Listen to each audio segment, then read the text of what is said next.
Despite what has been described as the relative success achieved by the Independent National Electoral Commission in the organization of the recent governorship elections in Edo and Ondo states, there is a lingering doubt among political observers that INEC, as currently constituted, might not be able to steer Nigeria's democracy to the desired destination. Memories of the widespread mismanagement of the 2019 general election seem to support this position. And between then and now, there have been several opportunities for the Commission to make amends. To what extent it was able to seize those movements may remain mere conjecture for the time being.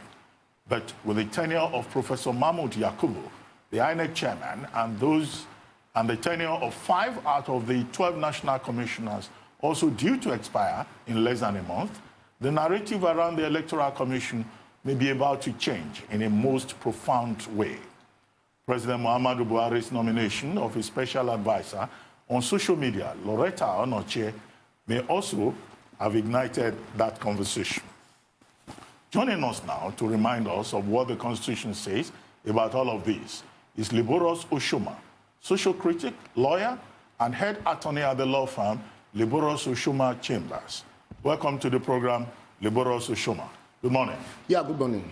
Well, Liborous, it's good to have you here again, but let's start with something that is on the front page of most newspapers today. This day newspaper says, outrage as president nominates partisan aide as electoral umpire.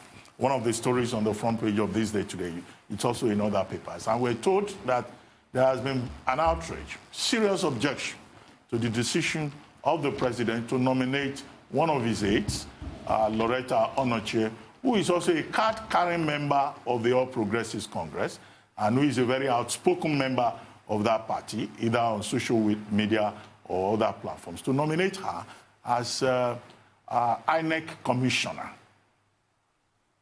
Senior advocates have condemned this. The Senate Minority Leader, Enyin Naya Baribe, has opposed it.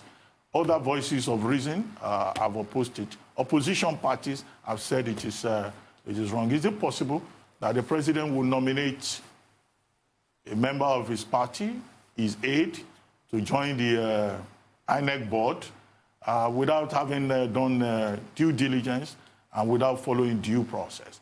Should we be blaming the president or should we blame his advisors? What's your take? Thank you. I wouldn't want to blame his advisors. I would blame the president. The buck stops squarely at his table. For the benefit of people who probably are not abreast with the provisions of the Constitution, because I had this discussion with a very learned colleague yesterday, and he was arguing otherwise, and until I showed him the section of the Constitution. So please permit me to quickly, read paragraph 14, paragraph F, rule 14.1 of the third schedule, part 1 of the third schedule. This specifically with INEC. It said the Independent National Electoral Commission shall comprise listed members, and then a member of the commission shall be non-partisan and a person of unquestionable integrity and be not less than 40 years of age in the case of the chairman and not less than 35 in the case of the national commissioner. And the next position would be that somebody also had asked, show me Lauretta Onochie's APC membership card. It's like asking me, seeing a man and a woman holding hands and kissing, coming out from a brothel, and you're asking me I should give you evidence that they actually had sex in the confines of their room. When you can't be too sure. They might not. Let me drive it home. Let me drive it home. I don't want to dwell on that, but there's what we call circumstantial evidence in law, and so it is not all I need to prove is the circumstances surrounding that act.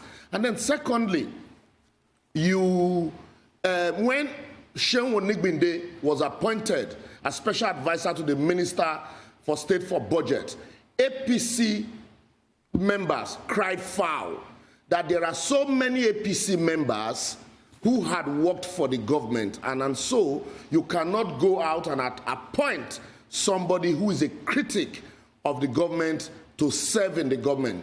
So, by extension, Lauretta Onochie's appointment also as special advisor to the president, if he were not a member of the APC members that we know that have complained, even when the Senate president appointed, I'm forgetting the name of this editor now, as a special advisor. Festus Adedayo. Yes, Festus Adedayo. Of Tribune. They also complained that he was not a member of the APC. And so, in conclusion, I have decided to draw an analogy to drive home the point I was making. In conclusion, if Lauretta Onochie were not a member of the APC members would have complained. That said, secondly, we also, it's a notorious fact how Lauretta Onochie had consistently defended the APC and everything, this government. And so for a body, an electoral body that we're still struggling to make transparent until the last 2-3 elections, the one in the by-election in Nasarawa, the Doe election, and the just concluded Ondo election, INEC had been struggling with a credibility problem. And if you remember, President Yar'Adua, God rest his soul, admitted that the election that brought him to office was far from being transparent. And now we're struggling with an INEC where you can have people of integrity, unquestionable character, and non-partisan persons. And the best thing the president can do is to appoint an aide who publicly have defended everything APC and defend everything Buhari by a fundamental partisan person. So by implication, what the president is simply doing is appointing people who he knows will look out for APC, will defend APC as umpire in an election that APC will be part of. And then secondly, also, let's look at the Constitution also. If you look at Section 154, sub 2 of the Constitution, the section says, in exercising his power to appoint a person as either chairman or member of, I would skip that part, sub 3. In exercising his power to appoint a person as chairman or member of Independent National Electoral Commission, National Judicial Council, the Federal Judicial Civil Service Commission, or the National Population Commission, the president shall consult the Council of State. It is also nowhere stated that before this appointment were made, the members or the meeting of the Council of State was called. The reason for this is very obvious, because in the Council of State, you have former president, you have former Chief Justice of the Federation, you have Senate presidents, you have governors. All of these people also might not unnecessarily belong to the president party. It's an opportunity for a robust debate so that anybody that is going to be an umpire in an election would have met, the criteria of a robust acceptance. And then, secondly, the Senate also is supposed to screen the nominees, because in most cases you find out that during screening, the Senate is supposed to go deep down into the archives of such nominee and then, find out if they are partisan. That's why the DSS usually sends reports of such persons to the Senate. In this case, even before the screening, the Senate had voiced its opposition to the fact that this candidate is a fundamentalist partisan person. And so, what are we waiting for? Should we be encouraging the president because we feel, oh yes, the president can do no wrong? This shouldn't be, because if we are still thinking of building a credible process, a credible election, now we are protesting NSAS. But we should all remember that if you do not have credible elections, the people that you appoint and you elect to offices can even be worse than SARS, because when the roads are bad, your elected officers refuse to fix the road, it can kill more people than SARS will kill. When the fund that is meant for education or fund that is meant for health, you have people who ordinarily shouldn't be leaders as leaders because you have INEC that is compromised. The institutions, the head institution, the lack of education can kill more people than SARS. So Nigerians should rise up and say no to this blind nomination by the president. Thank you, Liborius. We all know that past behavior is the best indicator of future conduct. If you have a history of partisanship, nobody expects a leopard to suddenly change his spots, now do we? But I now want your assessment on the tenure of Mahmood Yakubu as INEC chairman and your thoughts on whether his tenure should be extended come 9th of November when the current one lapses. Do you think he deserves to join Atahiru Jega, who is the only chairman so far who has presided or overseen 2 general elections in Nigeria?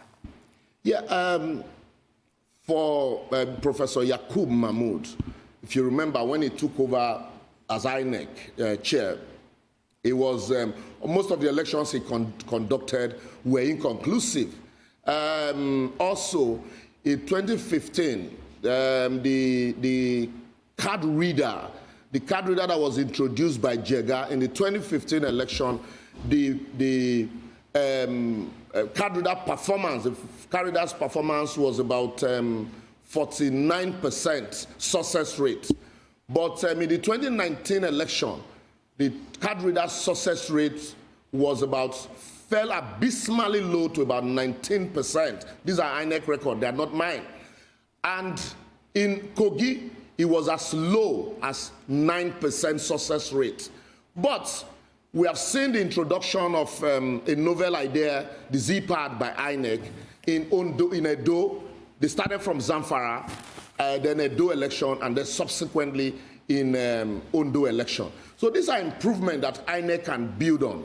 I will not, in all honesty, sit down here to campaign for Mahmood, but I can say that in the last 3 elections that I mentioned, we have seen a remarkable improvement that people also, observers had, praised INEC. Apart from vote buying, observers also had praised INEC for being transparent and above board in those electoral processes. And so, if the government deems it fit to give him another opportunity to improve on these innovative ideas that he has introduced, well and good. Also, mind you, Professor Mahmood had not been, it's not been alleged that he's partisan. Even the last election that he conducted, the 2019 general election that he conducted, the court also had, the matter went to court, and the court in its wisdom, upheld the declaration of INEC in that election. And so, if the country, the government decides to give him a second term, but I also, in all honesty, believes that no INEC chairman really should serve more than a term until we're able to, perfect an electoral process where we necessarily do not need to point at the INEC chairman whether the election is transparent or not. As I speak now, we talk about the Ghana election. Nobody discusses the chairman of the electoral body. We're discussing American election. We're talking about the issues. We're talking about debates. We're talking about the people's participation, processes. Nobody's talking about the chairman. And I think it should get to a time where we de-emphasize the head of the electoral body in Nigeria. Let's have a process where it shouldn't be about people. It should be about institution. You come, you introduce your own novel ideas, debated by the National Commission, and then if they are good, tested by the people. If they are good, institutionalize them. Let the next person come and then take it a notch further. But this idea of, having now to lobby the government of the day, having to lobby the National Assembly for a second term, politicians can use that as a bait to begin to curry favors. And I think it will not augur well for our democracy. So I've got 2 quick questions for you. Based on what you said, I'll just segue that.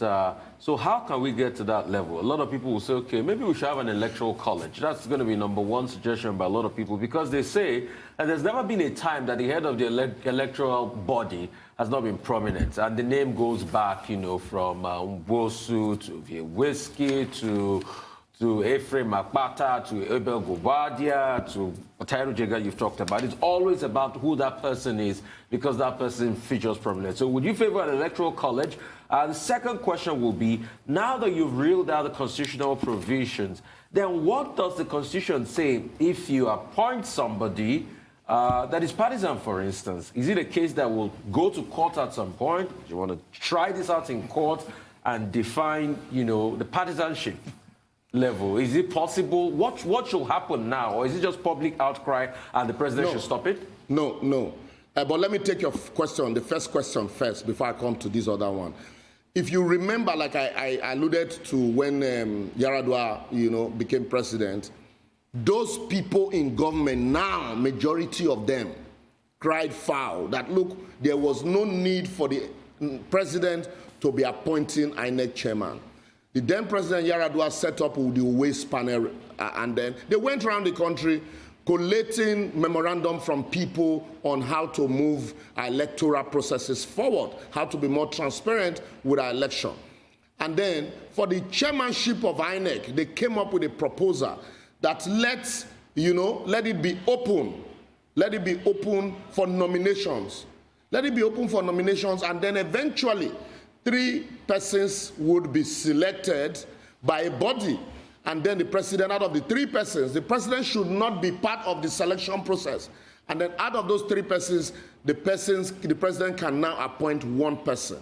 By so doing, it's more transparent for people to even step forward, for others to nominate you, or for people to vote for you. But a situation where the president can pick from anybody, it is not even a job of a retired justice. INEC is the job of INEC chair is distinct from that of a judge. And in some cases also, we have also heard and seen how, you know, electoral judgments are compromised.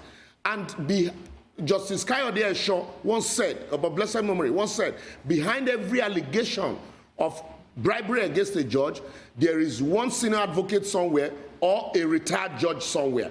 So if you make the process open for all Nigerians to participate, you can nominate yourself, somebody can nominate you, and then everybody will be screened publicly. And then the president can select from these people that are screened. You really don't need to have an electoral college before you can have a transparent process. But a situation where you need to lobby, party members are lobbying, us candidates are lobbying party members to be selected, that's where compromise begins from. And then on the case of Lauretta Onochie, the president swore to uphold the letters of the Constitution. You do not need to wait for people to go to court when you have violated the letters of the Constitution. In some climes, this is an impeachable offense. But here, it is easy and very convenient for us for a public office holder, a political office holder, to violate the provisions of the ground norm, which is the Constitution, with impunity. And then he will still look you in the face and say, go to court. And then we keep quiet. Some supporters will tell you, go to court. And then others will say, in the last dispensation, the former party did the same thing. So why didn't you complain then? But you sworn to correct the ills of the former party. So why are you barely repeating them? So the president does not need to wait for the Senate to tell him. He does not need to wait for anybody to go to court. These are the ills in the society that gradually builds up. And when they snowball into bigger crisis, you'll be looking for how to remedy or where it all started from.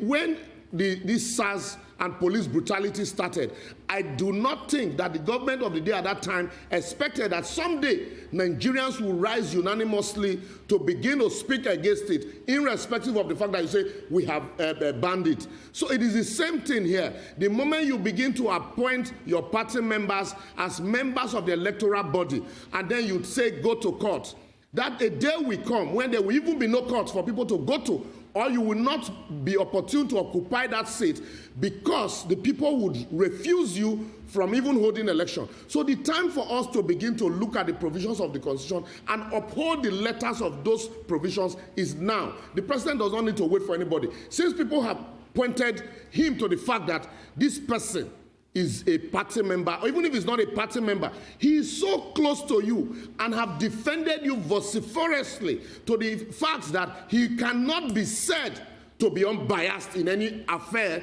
that concerns other political parties. And so, therefore, you should not nominate her as a national commissioner in an electoral body. Well, Liborous, I mean, the concern is about the integrity of INEC as an umpire. Of course, it makes sense that if you go and fill the place with party members, then, of course, you cannot count on their neutrality, which is very important. So the option, in my view, that's available to the president is to just withdraw the nomination. It's clear. Simple. It's clear and straightforward. Yes. And if it does not, the National Assembly is not duty-bound to endorse that nomination. Yeah, I completely agree with you that the president, in upholding the letters of the Constitution, he should withdraw the nomination. Let's assume, even without considering that he wasn't aware that this person was, the nomination violates the sections of the Constitution that I've quoted.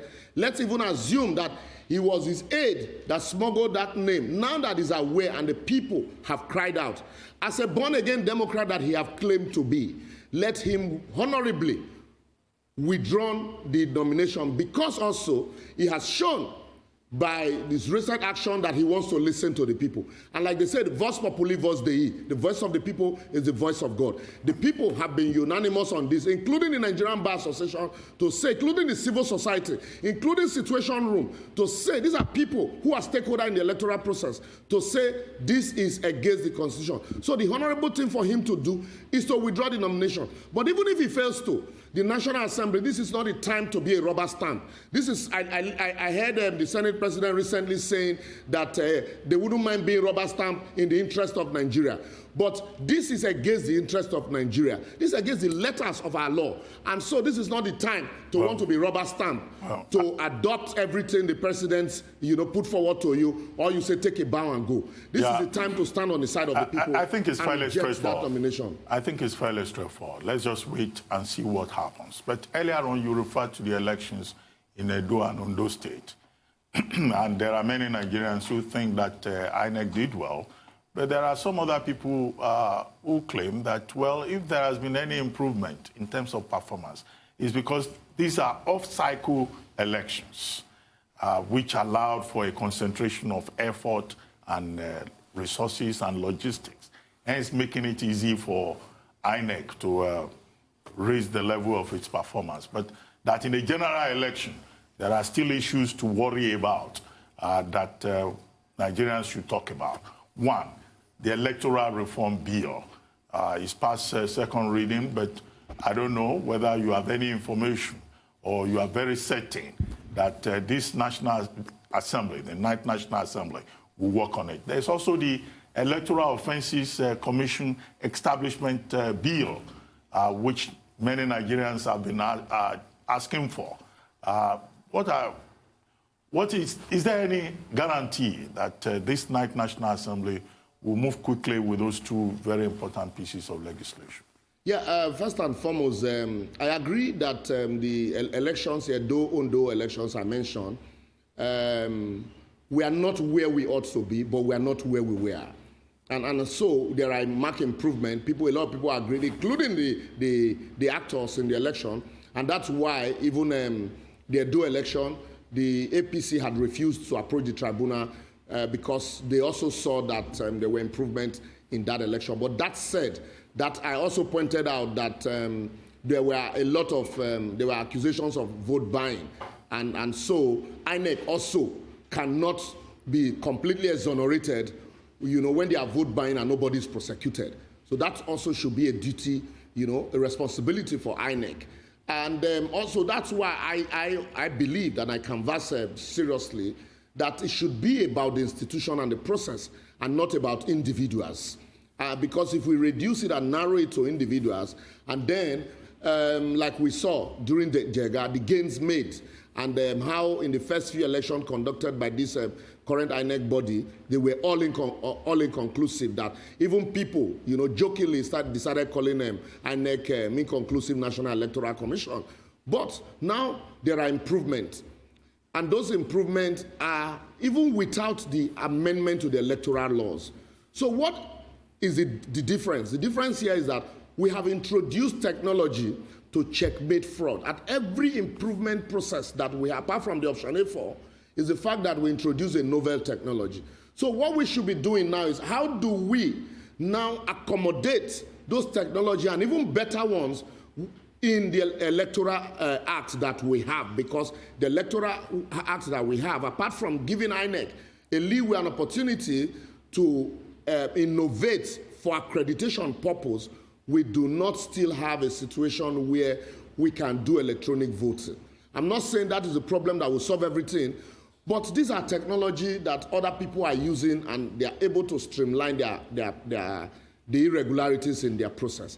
So the amendment to the Electoral Act, the last time it was defeated because the president felt that there were some clauses or some sections that were not too conducive, because according to them, the time for INEC to implement all of those novel ideas was too short. Now, we have a situation where like I always say, the end of one election cycle begins another election cycle. And what are we still doing? By keeping the amended document in the Senate, I had expected the amended Company and Allied Matters Act, the Senate passed the document because the area that were in dispute by the president were expunged and amended. And so they didn't, according to some of them, they didn't even need to read through again to pass it to the voice vote. Now also, what is wrong with us also looking at the Electoral Act that had passed, that had been passed by the 8th Senate, the 8th Assembly. What is wrong with the 9th Assembly, looking through it, sitting down with the executive or the presidential committee, and those areas, the gray areas that were objected to by the president, fine-tuned and immediately passed, so that there will be ample time for INEC to prepare for the next 2023 election. And if there are going to be innovations, let us begin to make budget preparation for those innovations now, so that we don't begin to adopt knee-jerk approach just few months to election. And then on the off-cycle election issue, I also would want to disagree. Was a Kogi election not an off-cycle election? We saw what happened in Kogi. It was an off-cycle election, and INEC had a preparation, but INEC admitted that that election was flawed, that in some cases, election didn't take place in some areas, but the results were announced. And so, which was why there was an improvement with Nasarawa by-election, and then the Edo election. So I will not admit that because it was an off-cycle election, where youth corps not deployed for the same off-cycle elections, how much of INEC electoral officers, the EO at the local government level, were a polling booth agent in the same election, that was off-cycle. But the remarkable difference was innovation made by INEC. Because if we say off-cycle election, it means that what we are saying indirectly that we can never have a transparent process unless the elections are off-cycle. And then, quickly, if you remember, in the last Edo election, even the last screening of resident electoral commissioner, the Senate had to step down the nominee from Osun State for being a card-carrying member of a political party. And at the end of the day, he was not cleared. Also, in the last election in Edo, there were allegations, accusations by APC members that the resident electoral commissioner was once a PDP member. Even, PDP also accused the resident electoral commissioner, Alalibo, of being an APC card-carrying member that in fact he contested for membership of the Edo State House of Assembly before he resigned and went back into lecturing. So if a card-carrying member is not an issue in election, as the president's advisors or his supporters will want us to believe, why was it an issue for them in a Edo election? And so I do not subscribe to this idea of when it suits us, we endorse, but when it doesn't, we criticize. We should at all times be consistent in our position as regards the provisions of the law. And then lastly, on your question, sorry, I had to digress there. Lastly, on your question on Electoral Offences Commission, the National Offences Commission on INEC. My problem, my position had always been that our problem is not lack of laws, but the willpower to implement even the existing one. As I speak to you, if you look at the provisions of the Electoral Act, beautifully crafted offenses for even, do you know that it's an offense for you not to submit your audited account to INEC? Also, it's an offense for you to buy votes. Vote buying is an offense. It's an offense also when your campaign fund exceeds a particular limit. But how much of that has INEC been able to implement? Do you also know, I have advocated here by virtue of Section 155 of the Electoral Act, that INEC is empowered to prosecute electoral offenses. INEC set aside a budget annually or in every election to prosecute election petition matters at the tribunal. But how much of that budget have they set aside to prosecute electoral offenders? In Lagos, in some areas in Lagos during the national election, we saw how people were disenfranchised after voting. Thugs invaded the place and disrupted the process, carted away ballot boxes. But even when they were apprehended, how many of them were prosecuted by INEC and the court? So even if you have electoral offences tribunals, if we do not have the willpower to begin to prosecute, use the existing law to prosecute offenders, it's just going to be another funds down the drain. So let's implement the existing provisions now by prosecuting vote sellers and vote buyers. A man is at an election is nullified by the tribunal. The man who rigs the process goes to church to do thanksgiving, because at the end of the day, no offense is alleged to have been committed. But yet, in the law books, offenses were committed by rigging that person into office. So let's start by implementing the ones that we have. So when the Electoral Offences Tribunal comes, we can truly say, yes, we have started the process. The courts are overburdened because of the numbers of electoral offenses, and so there's need for us now to create a special tribunal for those offenses to be prosecuted so that the courts are not overburdened.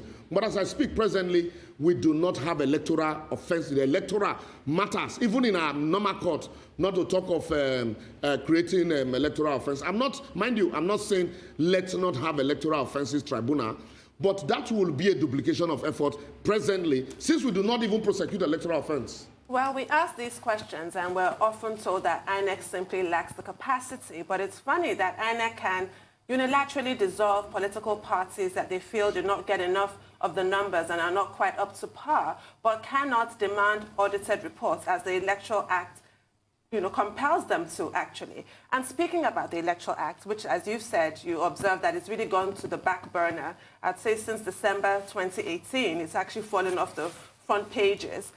Should we have more sort of provisions in that act to address this issue? You have raised several instances where objections were made to the nomination of certain individuals because they were card-carrying members of different political parties as national commissioners. But you recall, the Amina Zachary case, it's not always about the appointment that causes an issue. When she was appointed by the former president, Goodluck Jonathan, there was barely a murmur. But it's the way she was then deployed when she was within the system to head the collation center. So there are all kinds of ways our political actors find around our laws. Like you said, the problem is not the laws, it's the political will. What can actually be done to make these gentlemen toe the line and keep them in order? Yeah, what we need first and foremost is a robust National Assembly. A National Assembly that will not publicly admit that they are rubber stamp to the executive. Once you have, and it's like, which comes first, the chicken or the egg? And it's debatable. The Electoral Act is what will allow you to vote in people of integrity, people who will implement or uphold the letters of the law. But for us to have such an electoral act, you will need people, the same people in the National Assembly. And that's why, for me, I told somebody yesterday, and I said, look, this protest on the street we should also engage ourselves, protesting in our mind and in our brains, that be it local government chairman, state governors, and those are the federal, they are all part of the problem. And so when election comes, we should also not follow the bandwagon, irrespective of whether the act is amended or not. We should not follow the bandwagon. We should not sit back. We should go all out there and vote in people who will uphold the letters of the law. And then when that happens, when the president decides, contrary to the provisions of the law, to go against the provisions of the Constitution, like what happened in the case of Amina Zakari, people came out to state categorically the relationship that this woman had with the president. And the only defense was that, after all, the president didn't nominate her. She was nominated even before the president came on board. But the moment the president came on board, it's like me saying a judge, I'm before a judge, and then my matter is transferred to another judge who I have a relationship with. And then the counsel on the other side raised an objection to the fact that there is a relationship between I and that judge, and that there's a likelihood of being biased. And we say, no, after all, I was not the one that transferred the matter to that judge. That is neither here nor there. So the moment the president comes on board and you have national commissioners or resident electoral commissioners or a governor or a local government chairman, you have commissioners who are related to such persons. The honorable thing to do in that circumstance would be, because of the position I have with this person and the party, I will honorably resign my membership of this commission. But here we don't resign. Everybody will want to stay put, and we begin to defend the indefensible. And the only way we can correct such anomalies is for us to have a National Assembly that will uphold the law. And then, when you have a National Assembly that will uphold the law, every other institutions that come under National Assembly for screening, the National Assembly can decide to say, look, no, we will not allow this. And then you have a policing system that will implement or activate the instrumentality of the law, irrespective of whose horse is good. But here, where you have the police IG having to look at the body language of Mr. President before implementing the positions of the law, the provisions of the law, including the provisions of the Police Act, then we are defeated. But we can rise if we all unanimously agree that the electoral process that we have is not yet to huru, cannot even pass the test. 50%, cannot pass a 50% test. We're still above 50. And the only way we can rise is not just to amend the law, but to amend our mindset so that we'll have a robust institution. Right, I quickly want to talk to you about this before we wrap things up this morning. The role of the court in the electoral process. And I'm saying this because it looks as though even if people exercise their franchise and they vote for somebody of their choice, it's at the behest of the Supreme Court to say otherwise if you have stronger evidence. And we've seen that in Imo State, for instance, you know. The governor is called by a very slurry moniker because the Supreme Court made a decision on who finally became the governor in Imo State, and we have that across board. So I want you to talk me through the role of the court, vis-a-vis the fact that we just the president just, you know, sent forward some nominations, and I think they passed with the House, of Supreme Court judges. You know, is this something we should also look at, vis-a-vis what is happening in America with, you know, Justice Barrett, Amy Coney Barrett, you know, happening in America, and the Republicans and Democrats fighting tooth and nail as regards that. The role of the court in our elections. You know, it's quite unfortunate that all the people that agitated for reforms while in opposition, you know, are now in government, and they are very, very, very comfortable with everything they once criticized. You remember, there was a time those in government now, where they were in opposition, even advocated for a divorce between the functions or the office of the Attorney General and the Minister for Justice. That the Attorney General should be distant, and then it should be voted for, and so that he will be an independent body and can even commence prosecutions against any law, anybody in authority the moment the provisions of the laws are violated. But they are very comfortable with it now. The president will appoint the Attorney General, appoint the Minister for Justice, still in the same office. And in the same vein, these were the same people also, beautiful fine lines that had admonished that the president alone should not be solely responsible for nomination of justices of the Supreme Court, that it should be in conjunction with members of the National Council of States, the Council of States. And by so doing, there will be robust consultation so that you don't begin to compensate judges who have given you judgment at the lower courts, at the lower tribunal. Because the more you want to grow democracy, the more transparent you would want to be. And that's the only way you can grow democracy. But unfortunately, I will go back also to the words of Justice Kayode Esho again during that Justice Naron's crisis in Osun State. And I think then Dr. Ruben wrote one beautiful article on it. I used to be an ardent reader of his article. He did make a profound statement that the way we were going, we're gradually creating billionaire judges who will go to tribunals, make money from politicians. Even when you ask them to go, they will gladly go because they have become millionaires.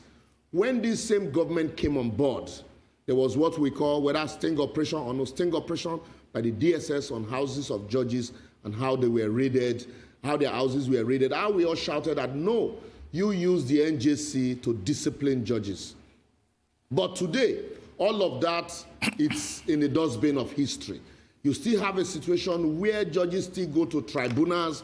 There are allegations that, judgments are compromised and nothing is done. We also, if you remember, during the case of Justice Ayo Salami, this same set of people who are in government today advocated for the modification of the powers of the CJN in appointing members of the NJC, so that members of the NJC can be up and doing, so that the NJC can discipline erring judges even without anybody submitting a petition to them. But today, they are very comfortable with the status quo because it benefits them in as far as election is concerned. Until we go back to all of those reforms that we have beautifully canvassed for before now, irrespective of whether you're a government or not, until we go back to those reforms where 95% of the members of the NJC will not be appointed by the chief judge, where you will have a situation where the president will not be the sole person to nominate members of the justice of the Supreme Court, where the funds of the judiciary, the budget of the judiciary will not be subject to the dictate and the whims and caprices of the executive. That's the only time we will say truly you are beginning to have an independent judiciary that will be able to hold out their own.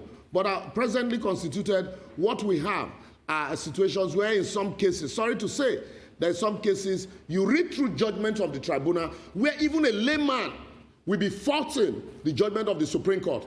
Take, for example, the Supreme Court judgment in Imo, where even one of the justices disagreed with what they had done and said, look, this, if we continue like this, that will gradually bring down the house on ourselves, where people will now have to protest, against the judgment of the Supreme Court. That time will come if we do not embrace these reforms. That time will come, it will not just be NSAS. People will protect end judiciary. Because a situation where a man did not win election, the court admitted that he did not win election, but because of a technical defect, rather than ask them to go back and redo the process, the court pronounced somebody who came forth as a winner of that process. What it means is that people would all troop out to elect a leader of their choice, and then the court, 4, 5 persons, will sit down as a panel and then undo what thousands have done. That is not democracy.